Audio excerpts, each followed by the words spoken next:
The Canon RF 15-35 f2.8 lens is so amazing, and you should go buy it right now. All of you. Okay, end of video.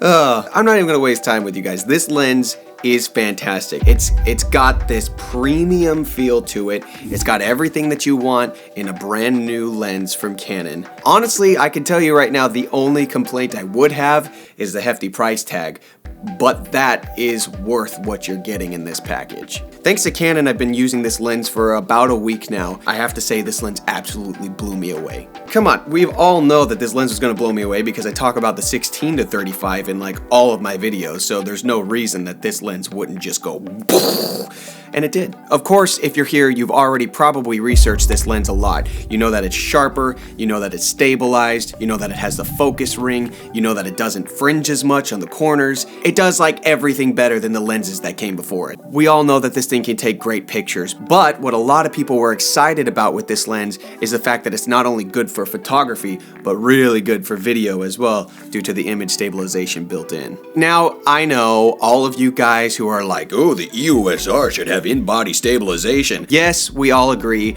and hopefully in future versions of the camera, it will. But with a wide lens like this, the stabilization isn't as important as I thought it would be. Here's a quick little test of me walking downstairs and walking around outside to show the stabilization between the 15-35 and my 16-35 f2 version 2.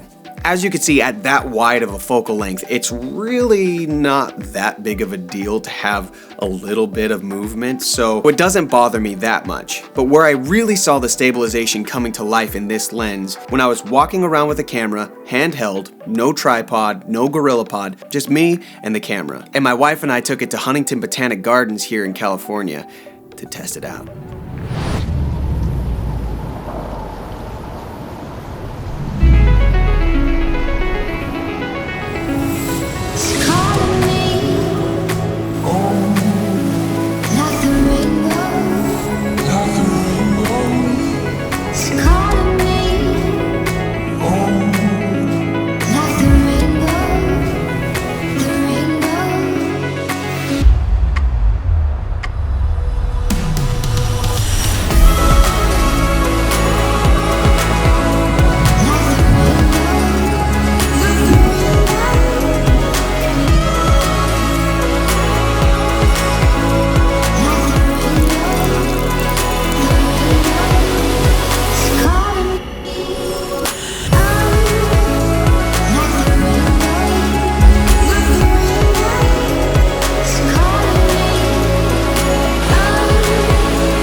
It was an absolute blast to shoot with this lens, and I would have to say that if you wanted to pick a really premium lens to carry around on your RF system all of the time, this would be the one, because it's so versatile and you can almost use it in any and every situation. If you're wanting to get some highly specialized shots, obviously you're going to need something like an 85 or a 70-200, but if you're just looking for an all-around lens, this is the one. Like I said, the only downside would be that it has a really hefty price tag right now. So if you're looking for something that does very similar work, you could pick up a used 16-35 f2.8 and still get very similar results.